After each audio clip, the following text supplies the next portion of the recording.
Anyways, welcome back to another video. Today we are gonna go over the basics of hockey, and it's probably very weird to have on my current YouTube channel, but that's okay because it's a really nice and calm and collected video. So let's just get started. So here is some common knowledge stuff to do with the game of hockey.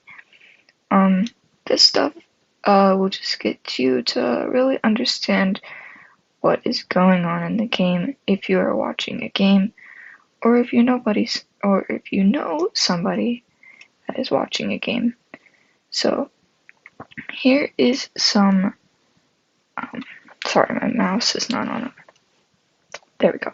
Here is some common knowledge you probably should know while you are watching this game.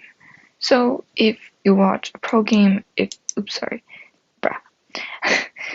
you watch a pro game or if you're watching a normal game, some of these rules will be changed or flip-flopped or different.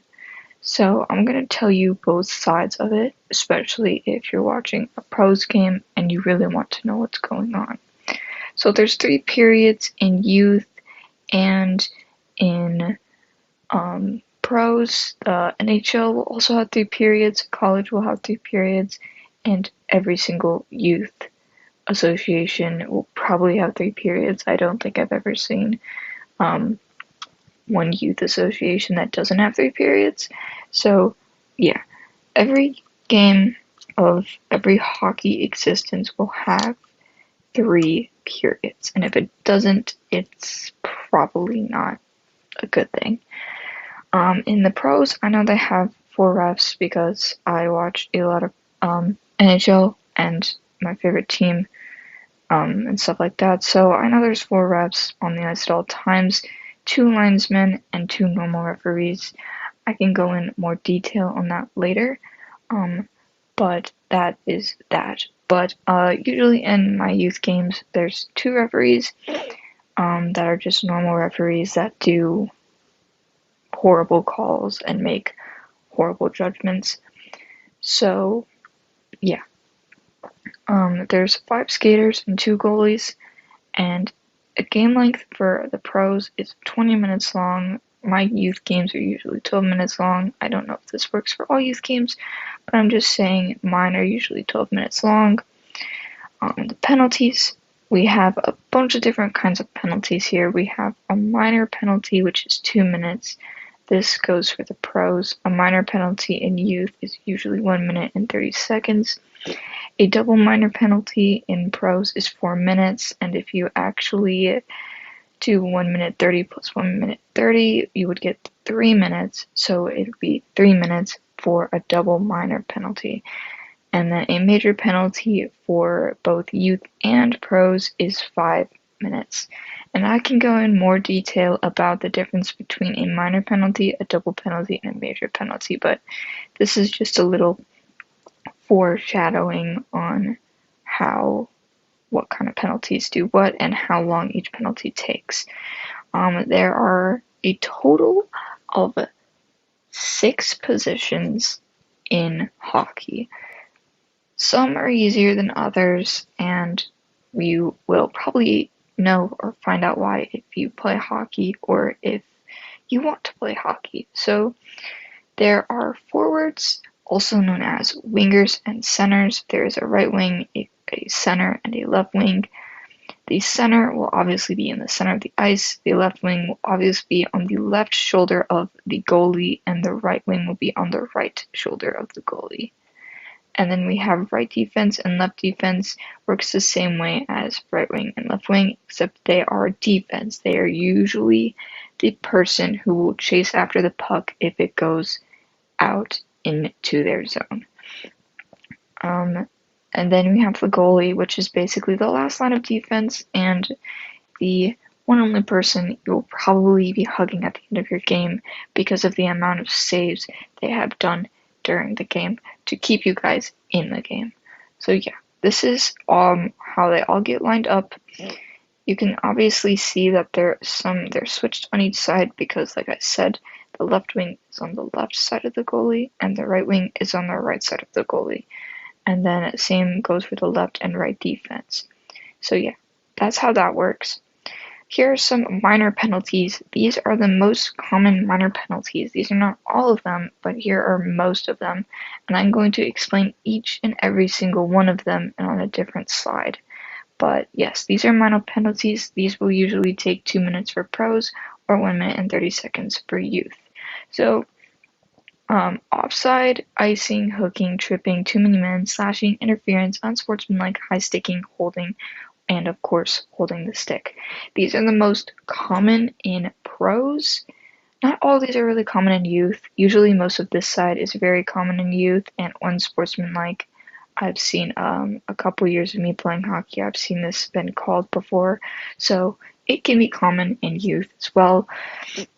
You usually don't want to get any of these penalties because obviously it hurts your team and it makes you a man short, and no one likes being a man short, and nobody likes being scored on by the other team. It sucks. So yeah, these are minor penalties. These are the most common. These don't affect you as much because they're usually 2 minutes or 1 minute and 30 seconds. I'm just going to use 1 minute and 30 seconds because I'm a youth player. So I'm going to use 1 minute and 30 seconds because usually that's how long the penalties are. These don't hurt you as much as a 4 minute, or in my case, 3 minute or a 5 minute penalty would, aka a double penalty and a major penalty. Like I said, the minor penalties do not hurt you as much as they should, but they're there to annoy the crap out of you and your teammates. So fun. Major penalties. These are just a few major penalties, and you don't want these at all because major penalties are often a significance of you playing dirty. Dirty to the bone, dirty to the blood. More likely, this is what people would call true hockey. Major penalties are what people would call true hockey because major penalties are often called for fighting, spearing, checking from behind, being an instigator of a fight, and possibly causing blood. Now, if I do actually go back on the minor penalties slide here, I can tell you that the minor penalties. Actually, wait. Yeah, okay. I need to reiterate. So a double minor penalty, the only way you can get a double minor penalty is if you hurt a player or possibly did a little drizzle of blood. Commonly makes minor penalties or double minor penalties exist, and basically double minor penalties are basically the same penalty but doubled. So it would be the casual 3 minutes for me, or if you're a pro, which I doubt any of you guys watching this are a pro, it would be 5 minutes. But like I said, so for example, if I took a hooking penalty and I don't know, I drew blood on this player, the ref would call a double minor penalty and make it 3 minutes because I drew blood. I even looked up the definition on Google, and it basically says if you commit a minor infraction that is considered a serious injury, it is a 2-minute minor penalty, which to basically sum that up, if you injure somebody like badly to the point where they can't skate to the bench, then it's going to be a double minor penalty for you, and it will not be a fun time for your teammates because they'll have to kill off a 3-minute penalty, and that's a lot of time.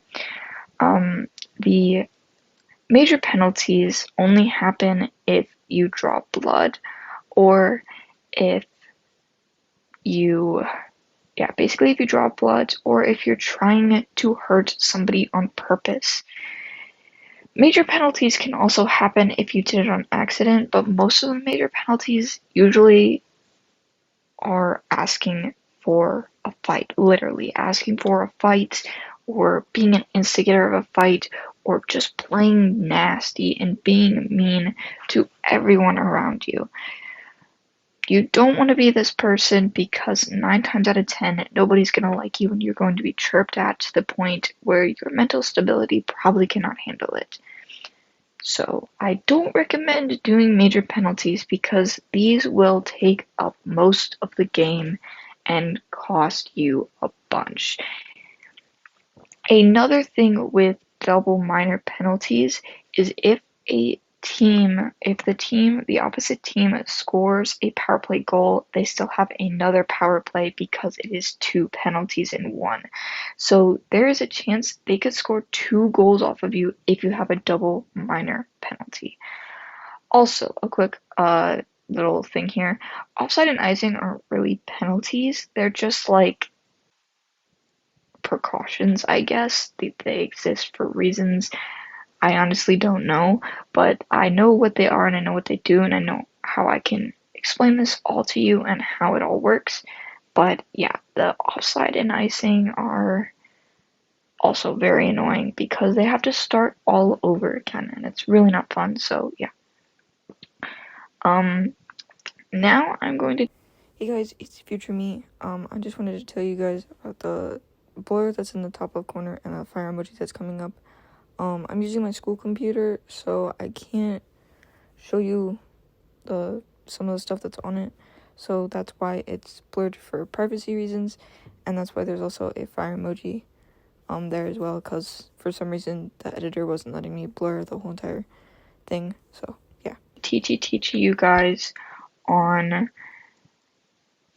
really how the the rules work. So I'm gonna show you guys a couple penalties and stuff. So we got our rink here with our benches of forwards and defensemen and our 2 goalies. The goalies aren't really going to be useful because it's just a little skip. So I'm gonna go through these 2 because these 2 are really important. These happen so constantly, and it's really important you know when these happen because sometimes you won't even realize that they happen because you have no idea what is going on. So, offside. An offside happens when the puck does not cross the blue line before another given player. So, let's get these green guys out of the way real quick. And let's say we forgot to add a little puck. Hang on. Let me go get and copy and paste this little black dot here into this one. So an offside usually happens when there is another player. I'm gonna actually get this defenseman. Just use our 2 forwards here. Yeah, our 2 forwards. So let's say the team is all the way on the back of behind this blue line, and there is a teammate across the blue line here. If this would be considered offside, ignore the stuff that's out here, but this would be considered offside. Why would this be considered offside? Because the puck did not cross the line first. The puck is on the other side of the blue line, which means if they were to cross the blue line with the puck in their hands, let's say that this person is skating and this forward is all the way in the zone, just camping out, talking to the goalie, doing stuff like that. If he skates over this blue line, boom, that's an offside. They would have to restart the play on the other end of the ice. So they would have to go all the way over here, back to here, and basically drop down the puck again. And that is not fun because then you have to skate all the way back over here, but that could just be me because I just don't like that. So basically, like I said, if you skate in without the puck, if you're the first one in the other side of this blue line without the puck, and the forward comes in with skating in with the puck, automatic offside. Automatic offside. So that's how an offside works. Can't really tell you anything else about that. If that didn't make any sense, please let me know in the comments. I'll try to make it more sense. But yeah, that is an offside. And icing. An icing is also very easy. So we're just gonna grab a forward. We're gonna actually we don't need any green guys, but let's say the puck let's say they're on a penalty kill. How about that? A penalty kill is when you're trying to get like get rid of the penalty that you have. So let's say they have a hooking penalty. This guy's in the penalty box. They want to get the puck out of their zone. So this guy slaps it all the way across the ice to the point where it goes back here in the goalie crease. That's an icing. If the puck gets whacked from one side of the ice to the other side and lands in the trapezoid, there would be a trapezoid here, then that is icing. Because I don't know why icing exists actually. I just know how it works. So yeah, if you're not allowed to slap the puck across the ice and then like it's basically gonna roll into this. You can slap it to the middle. Sure, slap it to the middle. That's fine. There's nothing wrong with that. Except there could be a green guy getting the puck, and when the green guy gets the puck, he could possibly score on your net. But that's not the point, right? The point is you didn't get an icing. But most of the time, it's a tactic to where's the undo button? It's a tactic to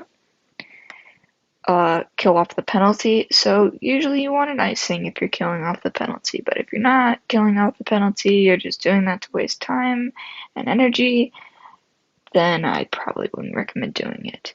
Some people will do this on accident as well. I know I've done it a couple times on accident. So honestly, the struggle is real. If you do it on accident, I get it. If you do it on accident. So that's offside and icing.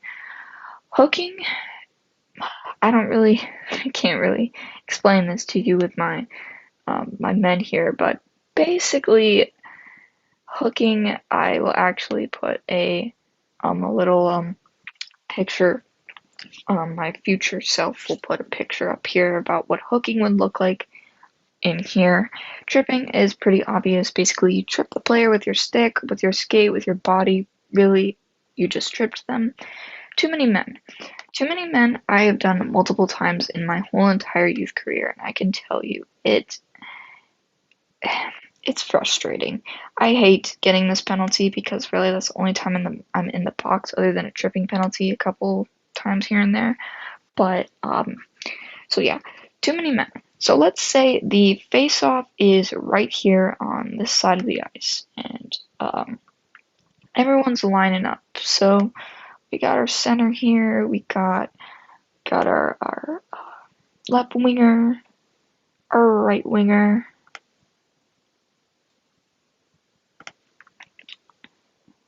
our left and yeah. So yeah, left and right, our left and right winger, and then we gotta get another center in, another. Actually, I'm gonna copy and paste real quick. Another wingers, some more wingers. Defense. To get those defense in. Boom shakalaka. I'm just being weird. But yeah. If you count all of that up, that will lead up to 12 total players, not including the goalies, 10 players. So 1, 2, 3, 4, 5. 1, 2, 3, 4, 5.